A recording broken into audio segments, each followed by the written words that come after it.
for this invitation. I'm absolutely delighted to be here. Many people were super curious about what the discussion that we are going to have.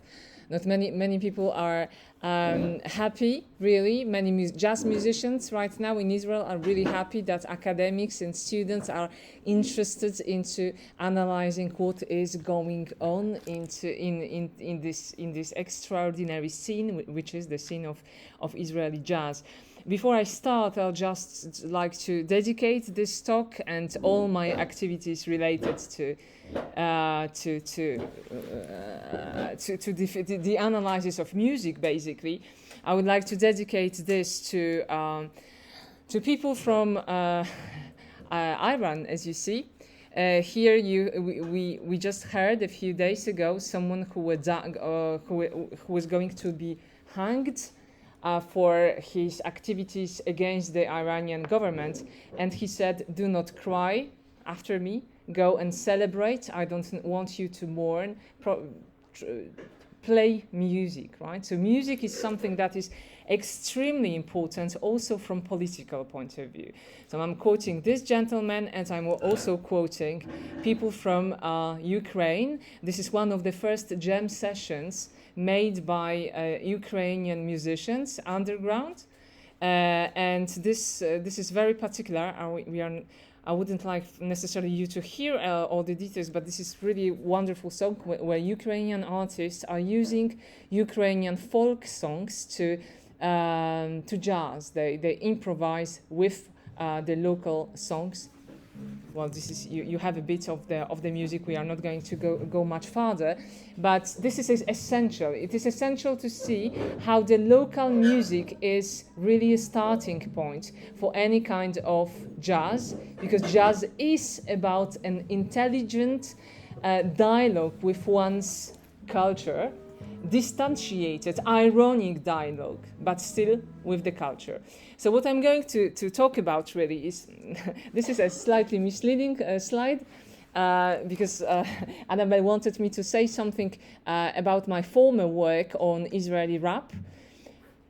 So my hypothesis is the following. I think that as much as most of the all jazz was political from the very beginning. I'll tell you a little bit of the history of American rap to make it obvious, of American jazz to make it obvious. Yet, for some reasons, Israeli rap is apolitical. So Israeli rap and Israeli jazz are apolitical, right? So I would like to understand why is it so. It is particularly paradoxical for Israeli rap, because rap is understood as being, literally a political dialogue with the system, so to speak. Yet the jazz, it's more tricky because jazz seems to be formal.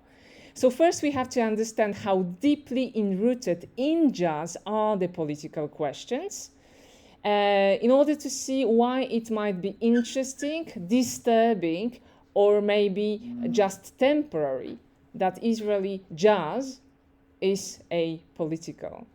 And we just had this conversation with Dan a few seconds ago, and I do think that this is not going to last, because something is going to be modified on that level. But let me just say a few words on rap. It's going to be quite quick. Do you recognize this gentleman?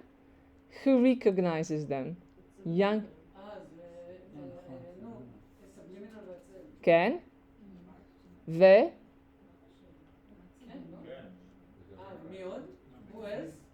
So this is subliminal in the first place. There is the second guy. The second phase is the most surprising. Are there any Palestinians in the room? Ken. This is Tamer Nafer. They were friends. And next it's Hatzel, the shadow. So these people were friends at some point of the history, right? This picture was made in 1999. Okay, so So politics, and in particular the question of the Palestinian-Israeli conflict, is currently dealt with rather through fiction and art, like plastic art, and not really through music. And this is, I think, a strong sign of the failure of politics as a positive, voluntaristic political project. And rap and hip-hop, most naturally political art, does not have a political agenda in this country anymore. Why is it? So I think, and this is very weird, I think that rap precisely incarnates somehow the 20 years of the history of Israeli rap, incarnates in this very short period the history of Israel, the close to 80 years of the history of Israel, in the sense that at the beginning there was an enthusiasm and dialogue and politics. And then with a series of disappointments, all that has disappeared. So rap became popular at the end of an era, the end of kibbutzim, the murder of Yitzhak Rabin, the Gaza Strip withdrawal, and the elections of you know what kind of elections I'm alluding to, the only elections. The victory of Hamas, and it was just before the second Intifada. So this was the context of the decreasing presence of politics in general, understood as a reflection on constitutional issues. So this disappointment led, I think, to the status quo feeling that many people have today. Most of the people seem to have today. So rap started to be in this context. So it had to somehow reinforce the status quo. And the first important rap artists, as you know, are precisely Subliminal, who proposed the Zionist rap. Zionist patriotic rap, as he said. So there was the first album of Subliminal was The Light from Zion, focused on themes relative to suicide bombers, the international criticism of Israel, etc., etc. So Subliminal, as you know, is not exactly a poor boy from Brooklyn. He does not represent the normal audience of not the audience, but the normal kind of artist from the American rap arena. And this is something that Israel shares with Eastern Europe. Rap musicians came from wealthy families, so they cannot be interested by equality spontaneously. They didn't think about it. It was not their concern. So the origins of this artist, the first artists, explain quite a lot, I think, about how it evolved. So he managed to capture public sentiment of that time, embodying Israeli boldness, a rude boy who speaks his mind, a unique mixture of gangsta aesthetics and Israeli straightforwardness. So his lyrics were very different from American, patriotic, and represented what can be described as right-wing political stance. People always say to me, says Subliminal, rap is protest music. So what there is for a boy from good neighborhood to protest about?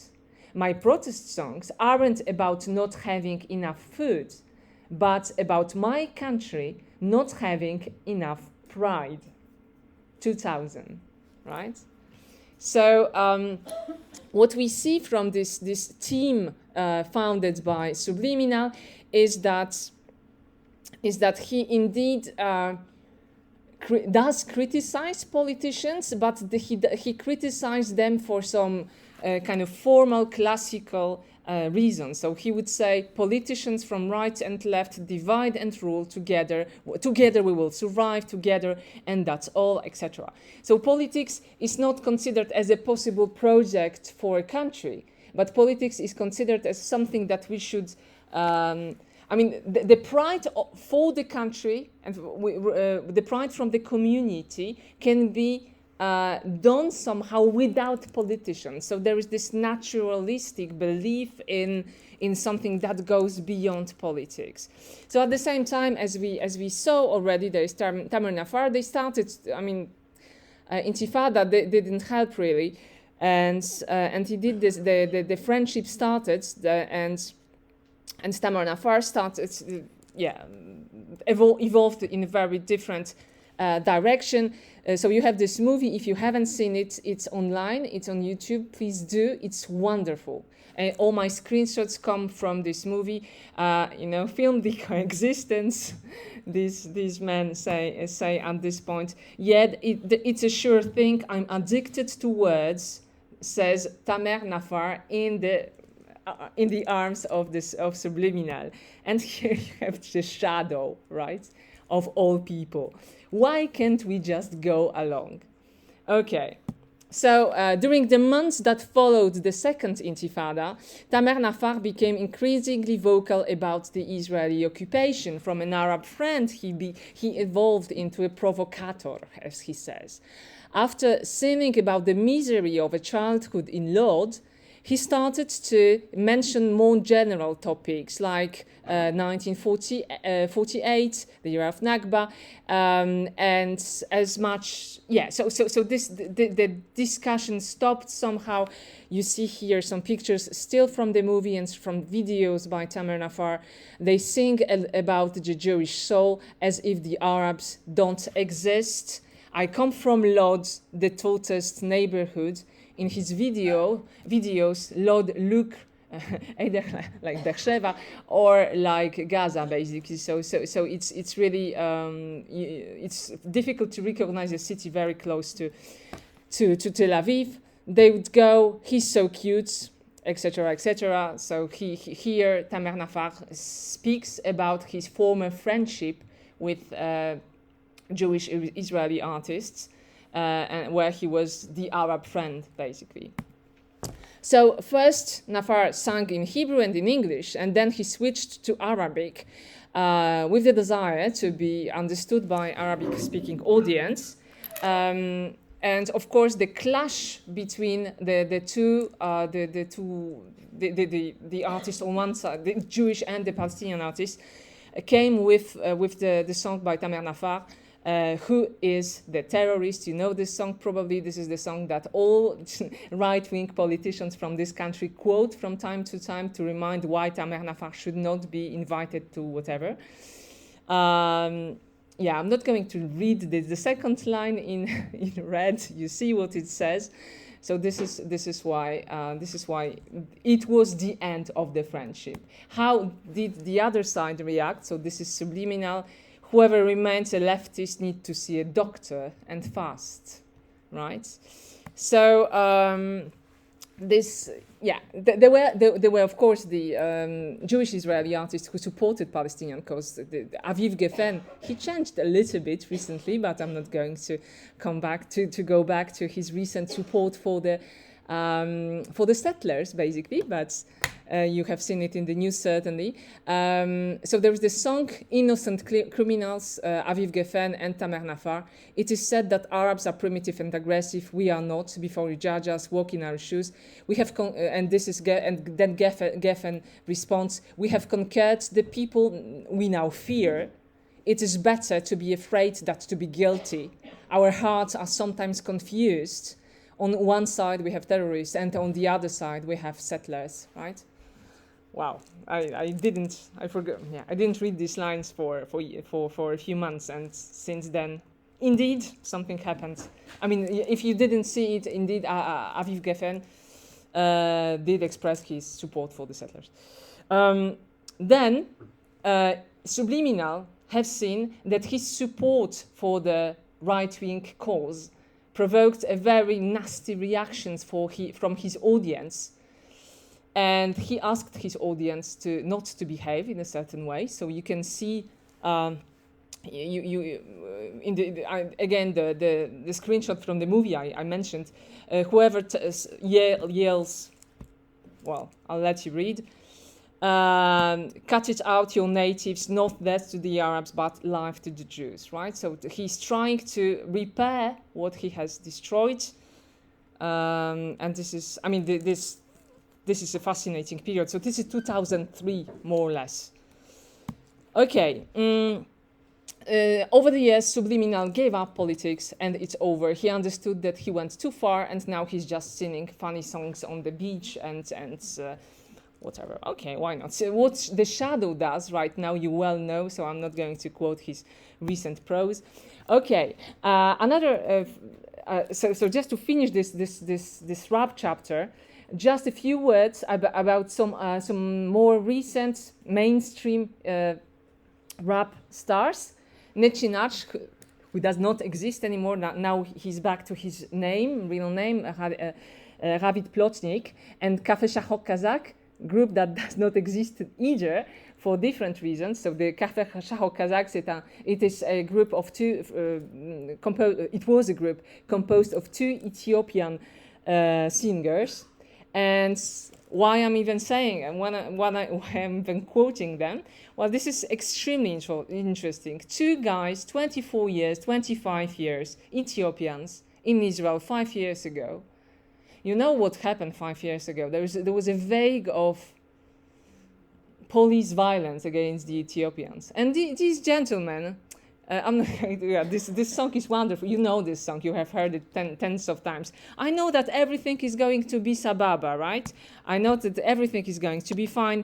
Do not listen to those who speak out regardless. Babylon in Zion, etc., etc. So the apoliticization of rap with Cafe Shachok Kazakh is just mind-blowing. This is the first song of Cafe Shachok Kazakh, I think, was partly extremely well known, became extremely popular because of the presence of Nechinach, because of the presence of Ravid Plotnik. And Ravid Plotnik is one of the two eminent Israeli rappers coming from Petach Tikva, also a meaningful name for the whole story. But Petach Tikva became a place that in Israeli rap became a nostalgia reference. They all have, each artist has a song where they quote, many songs where Petach Tikva is quoted as a place of wonderful 80s, wonderful nostalgic moments of your education. So the rap is about how our private identity is being developed through tiny moments of our lives. So this is Ravid Plotnik, but this is also Tuna, of course, with Gamze Yavor. The song Gamze Yavor or Rock Shloshim, two songs that you all know the lyrics, it was everywhere, and you see that, again, they are creating a world of reference for us to hide ourselves, not to confront the today's reality. This nostalgia for former times is a very powerful rhetorical tool. And as much as I really admire these artists, I really think they are absolutely brilliant, I regret that things became like this. So really, their songs are about personal insecurities and self-construction, friendship, research, searching for real love, special bonds made during childhood and adolescence, etc. With songs like Yiddish Rastaman, Rap King of the Middle East. You know, all this is the local heritage is taken as being composed of a number of fun elements, right? So they never allude. When they allude to politics, they allude to corrupted politicians and never to the conflict or to the occupation, of course. So yeah, they are creating a common neutral history of the generation born in 80s. Right? This is something that is obvious in also, this is a little bit broken with the Iron Age, a song by Ravid Plotnik from 2014, when he criticizes the politicians, but again, the politicians in Israel, but again, without any mention of the conflict. Fascinating. So Tuna, of course, the other star of Israeli rap,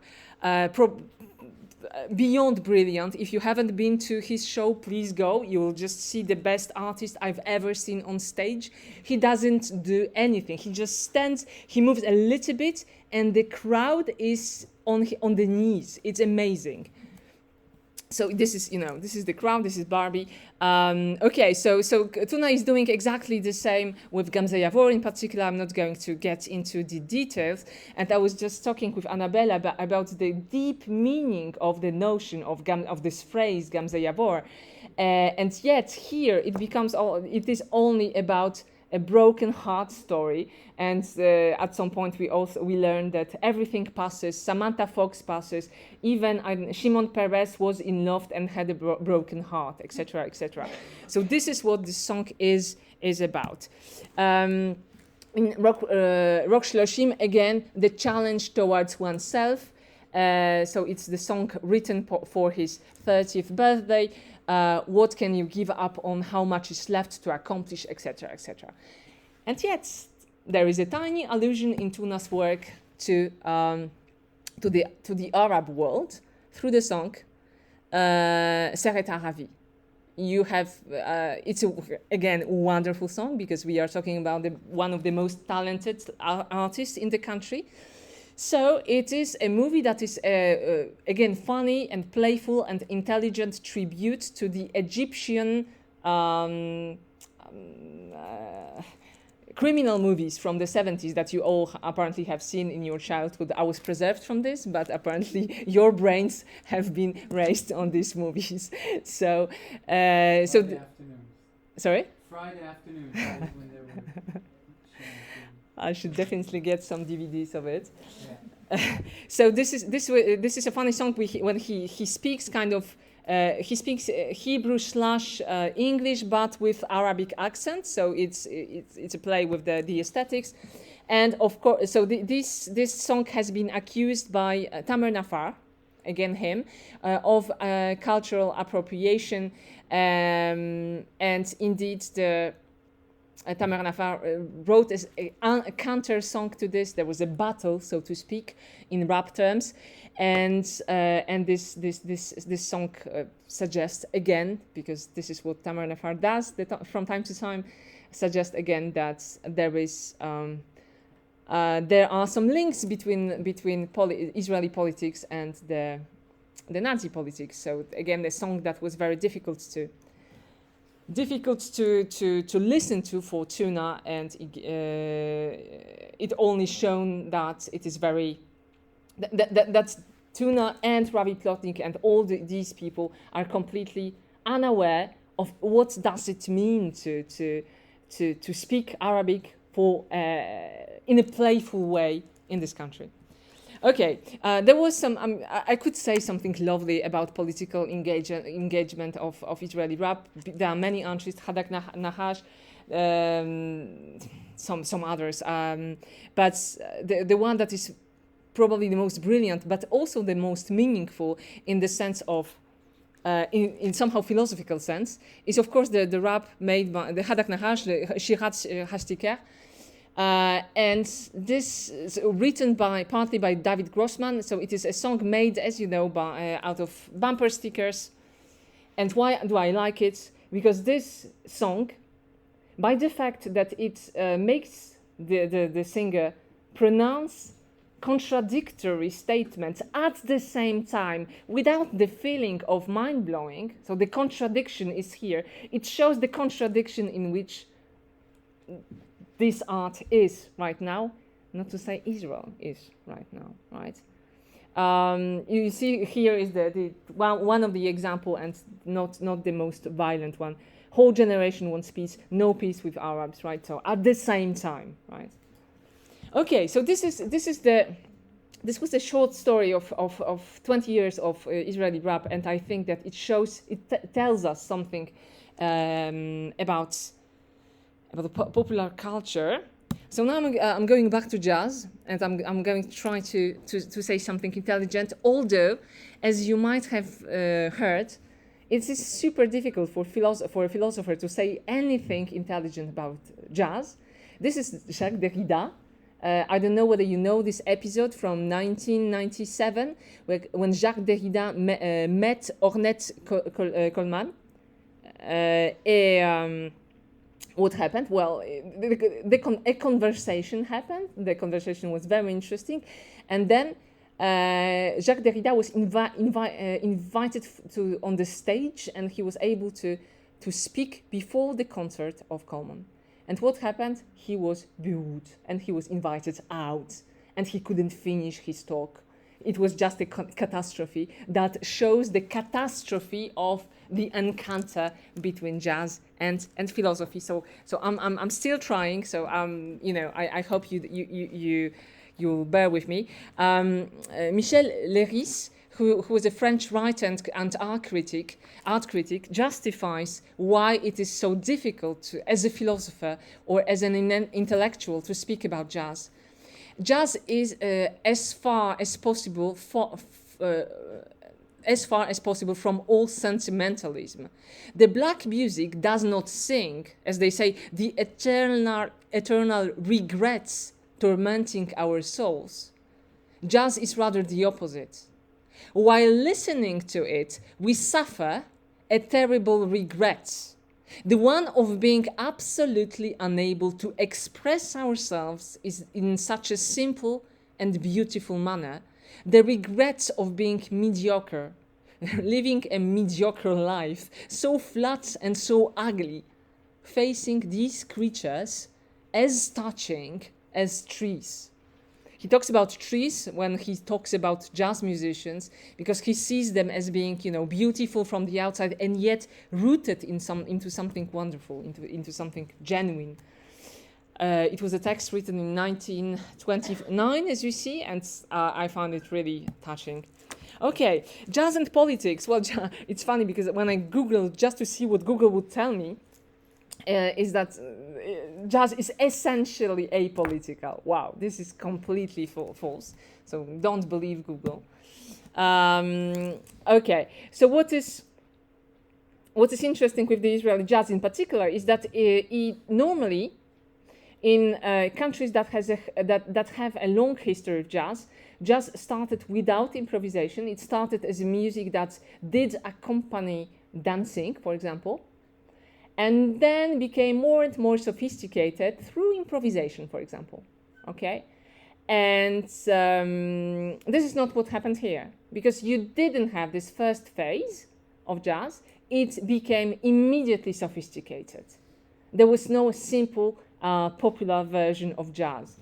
It might have some consequences. Here you have my favorite place, my second home in Israel, or my first home basically in Israel, probably Beit Hamudim on Rambam Street in Tel Aviv, and this is the temple or the synagogue or the Mecca of Israeli jazz.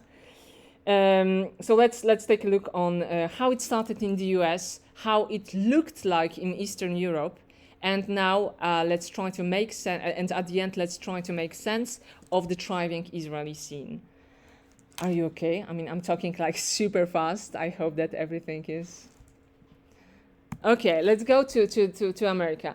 Well, I will not read everything here. I'm just giving you this quote aims mostly at making you or showing you the book, The New Jim Crow, the mass incarceration in the age of color blindness. So this is a book from 2010 by Michel Alexandre, and I don't know why he said it in French, sorry. So this is a book about how the current incarceration policies in the US behave just as cruel, in a manner that is just as cruel as the Jim Crow laws. Jim Crow laws in the US were the laws that, the segregation laws, basically. The segregation laws, paradoxically, introduced after the war of Civil War. After Civil War, yeah, absolutely.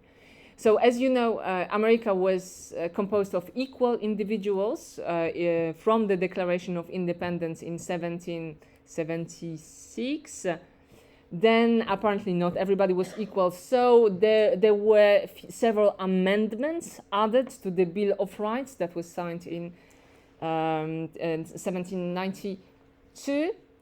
So each of the new amendments were just a reminder, but black people have rights too. So 3 amendments had basically exactly this content, but it was too much.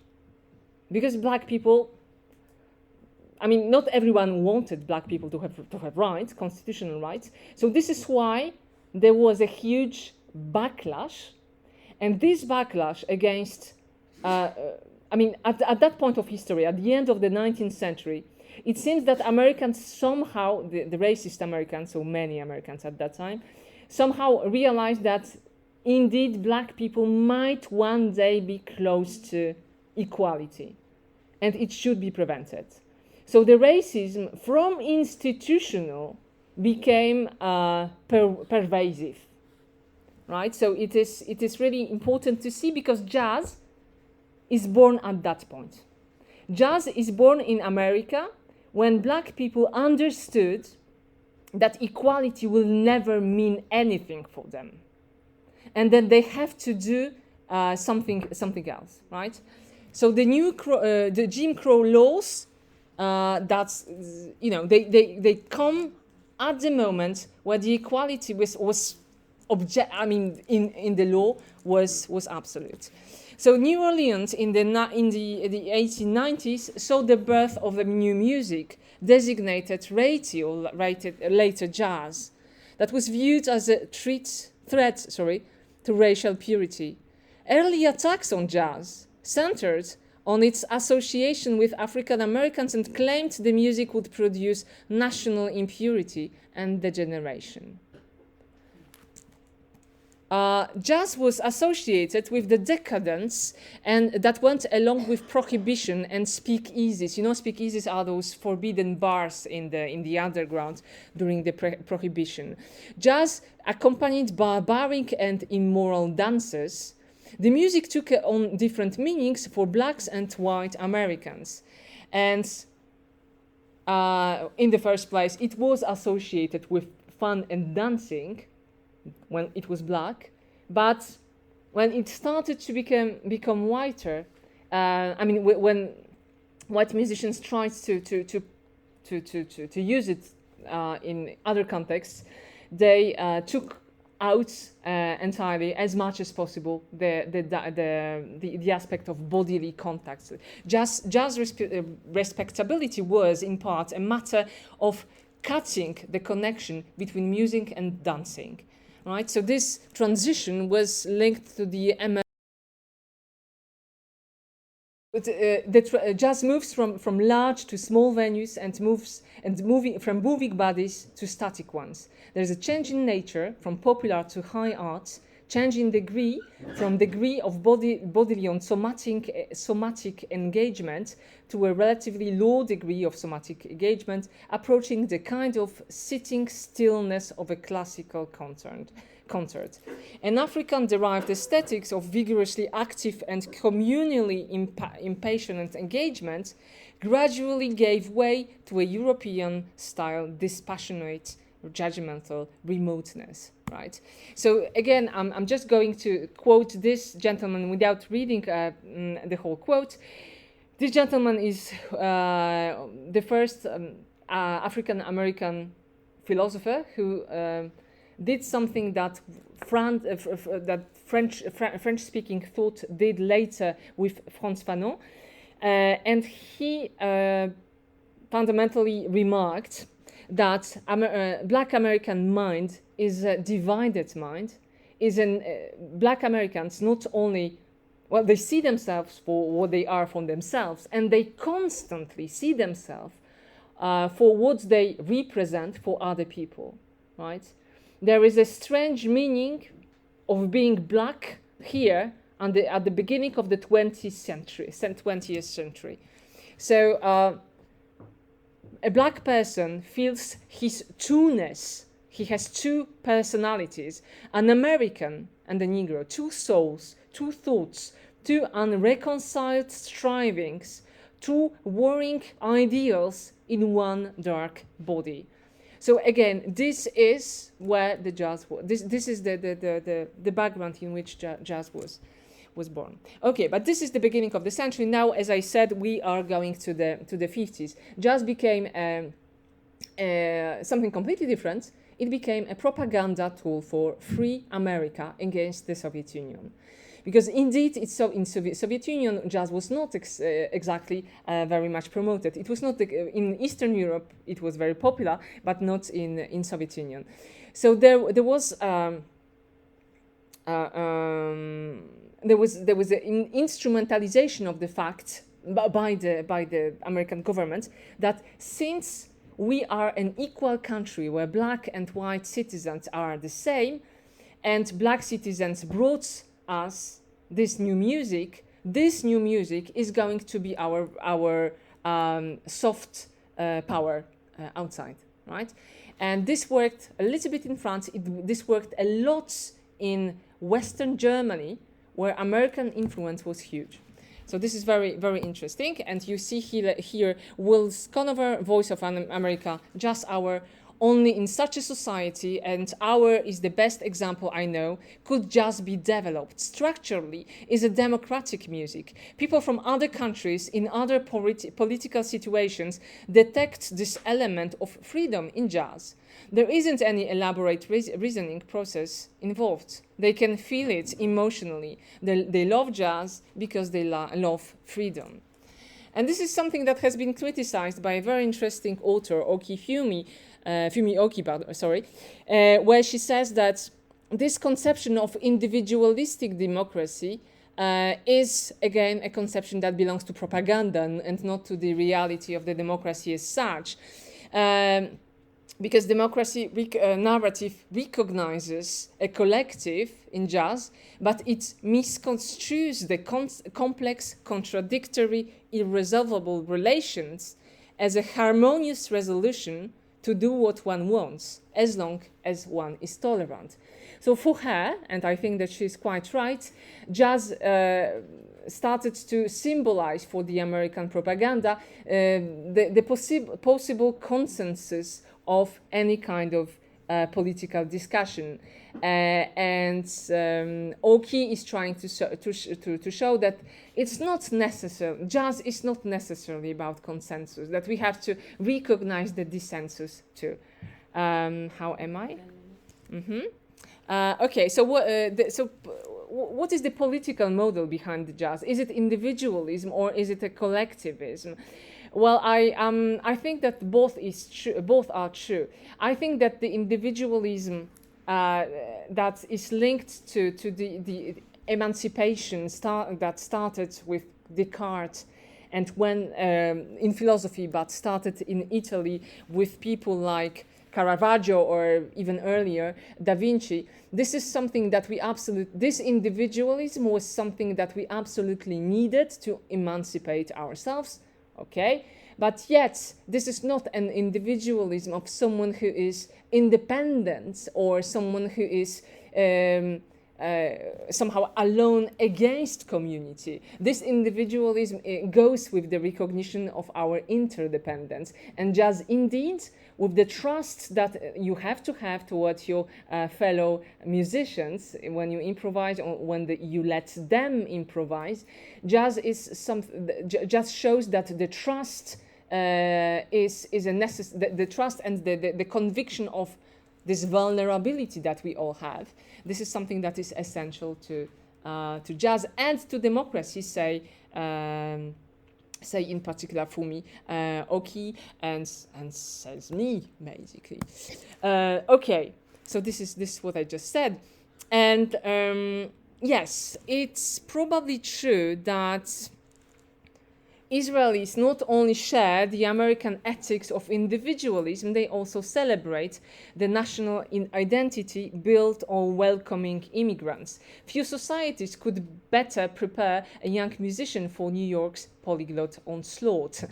So this is Jazz Times in 2008, and actually what is going on, what I'm trying to figure out for myself right now, while thinking and working on it, is the kind of individualism that Israeli jazz is promoting. Whether it's this individualism from the American propaganda, or rather the individualism that involves vulnerability and recognition of our interdependence. So I would hope that it's the second, of course. Although Ari Tepper notes that in Israel, the first international jazz festival only took place in 1979, 2 years after Israel's Labour Party fell from power.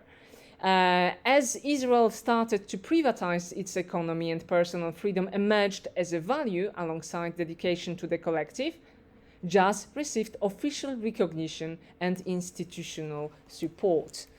And a few years later, we read with another author, with a local jazz critic, Barak Weiss, that in Israel, for better or worse, 99% of jazz musicians are not into political or social awareness. It's not that they are not socially or politically aware. The same people will go to demonstrations, but they do not infuse it into their own music. Right? So there is this apolitical stance of Israeli jazz that is very, very interesting, but that is related to this individualism that I just spoke. Okay, I would love to if we had time, but we don't, so I'll just skip it. There is the stories of the perception of jazz in Germany are fascinating. So invite me for a second talk on this topic, because this is crazy. In particular, so for Weimar it's one story, but then you would have a very interesting phenomenon related to the fact that East and West Germany after the Second World War hated jazz at the beginning, then it changed for very different, for the same reasons actually, because it was considered as a threat to gender norms, because men were too feminized in jazz, So and in jazz dance, the role distinctions were not clear. So the gender norms were important for both Germanies. Then it changed. I'm not going to go into details. I'll just tell you my general hypothesis about German jazz. So Germany was a wonderful stage for jazz musicians. It still is, but it has no jazz. And why it has no jazz? Because their folk music sucks, right? Their folk music basically is an anti-music, so they cannot have genuine, they cannot do what Israelis do, they cannot do what the Poles do. I'm not going to get into Poles in details, but Chopin, who is the most important Polish composer, was a folk admirer, and he uses folk songs into his work, and then of course he's being used by Polish jazz as much as Polish folkloric music is used by Polish jazz. This is why Polish jazz is really a decent music, comparable to Israeli, although, and by the way, there are many, this is the founder of Polish jazz basically, okay? His name was Adolf Rosner, he was Jewish of course. This is the most important person intellectual of Polish jazz in the history of Polish jazz, Leopold Tyrmand, also a Jewish Pole. So wonderfully, everything I told you about freedom, individualism, about welcoming, well, this is what attracted Polish Jewish intelligentsia to jazz. This is obvious. Okay. There was whatever. I would love to tell you more about Polish jazz, but we are not going to into it. South African case is quite funny too, because apartheid hated jazz. It was experimental, sophisticated, and fun. The apartheid hated it. Okay, let's go to Israel. So to make a nice closure with my favorite contemporary artists. How it started? It started in the US, obviously, when you had, for example, Stan Getz playing with Yossi Piamenta, who brought some Yemenite sounds to basically American jazz, and they played in Israel too, as you see. Then today, Israel is an almost miraculous outpouring of at the most almost miraculous outpouring of talents. When it comes to jazz, Israel is the source of as I said, Miracles Outpouring of Talent, the first ever festival of Israeli jazz was curated in New York City in 2010 by a non-Jewish Cuban who said, someone has to do that. I mean, it was so big that someone has to make a festival out of it. A gentleman who is behind the most important jazz school in the US says, if I had 3 days to find 10 really hot jazz musicians, I would go to Tel Aviv before any other place on the planet. So these are the seniors, not the most seniors, but this is how it started. You have Omer Avital next to Yemen, next to Ravit, whatever his name is, Kalani, I think, for Yemen Blues.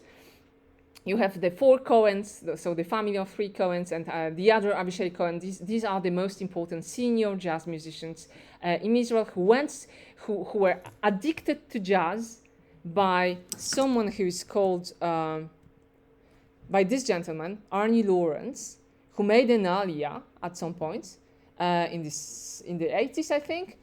He started to teach, and indeed he influenced these people and these people too. And these people went to the US. They started to be important jazz musicians in New York. They came back. I mean, I don't know whether everybody is teaching here, but I know that Yuval Avishai, the one with bird and glasses, is teaching right now. He's responsible of a program in one of the important school here. Here are other names of really wonderful musicians. When I started some music, it was Shalosh that I played to you. Shalosh that you see on the... Shalosh is like a new... they are being invited everywhere. These 2-3 last years, they're really wonderful. Okay, so why? I'm looking at the time at the same moment. Yeah, I should. So I'll just. Sure. I'm going to do. Yeah. So this is something about the variety of musical inspirations. You see that Avishai Cohen, the bass player, uses Middle Eastern and Latin elements in his music. Omer Avital is half Yemenite, so unsurprisingly also, and half Moroccan. Anat Cohen uses Brazilian music. Daniel Zamir, who recently converted to Chabad. He decided to use klezmer music, and by the way, there is this festival. This is a Paris festival. It has been on for more than 10 years now. Jazz and Klezmer Festival in Paris, wonderful place. And some other people take they explore Turkish musical forms and themes. So indeed, this presence of explicitly Arabic in the large sense, rhythms and rhythmical structures. It is something that makes Israeli jazz very different from any kind of other jazz, even from the Iranian jazz, to be honest. Persian jazz scene was wonderful. Most of the musicians are outside. So how did it happen? Well, I think that it happened for the kind of as I told you, it's the way of saying things, of being a wonderful musician without necessarily saying anything political. So this is my main explanation. But there are some other explanations, namely the wonderful educational infrastructure that has been confirmed by many of people I spoke to. Just everybody says that I go to high school, and to my high school come the best musicians in the country, and they seduce me, and I just go I go on with it, right? So there is something wonderful. I quote here several schools in Israel. So if you have children, just send them to these schools. They are the best. These are some pictures from the last whole summer. They were just playing, wonderful kids. Sorry? Half of those. Really? Wonderful. Okay, good to know. And why they are so good? I mean, there's this theory that Israeli teachers are more demanding. They have some tremendous art schools, and the conservatism that says that before you play free or contemporary jazz, you have to learn bebop and swing first. So you will find 15 years old playing obscure tunes from the 40s. Where the hell did you find it, right? So this is what makes these kids very, very specific and very desirable as as future musicians, session musicians, and this is why everybody wants to play with Israeli musicians right now. This is the fact. And yeah, so Avishai Cohen has a nice theory also for why is it so popular here. Israel's success is also due to its singular position in the Middle East as both a pariah to its Arab neighbors and a safe harbor for a globe-spanning array of immigrants. Israel is a pressure cooker containing a dazzling array of cultural ingredients. And with its expressive power, jazz is an ideal outlet for a people who go to sleep wondering whether they will wake up at war. Right? So this is what, with all that tension, it drives people a little more to the edge as far as saying that you want to say what you want to say, right? Yeah, so two last quotes and I'm done. These are two quotes from two extremely important Black American writers speaking about jazz and why jazz is important for them, for their community, etc. And when I was reading it, obviously it is about, they speak about Israel, right? I mean, they don't, but so I'm not reading, but the Crouch says that nobility was something that was linked to the place of birth, to the place, and now nobility is with democracy. Nobility is not that anymore. Nobility is about excellence, about what you do with your life. And nobility of jazz is precise. You know, with a talent in this area, you can become a completely different kind of person from social point of view. So, and Israel gives everybody this opportunity to know, in theory, at least, and also. The blues idiom that was the beginning, the starting point for jazz in the US is an attitude of affirmation in the face of difficulty, of improvisation in the face of challenge. It means that you acknowledge that life is a low-down, dirty shame, yet confront that fact with perseverance, with humor, and above all, with elegance, right?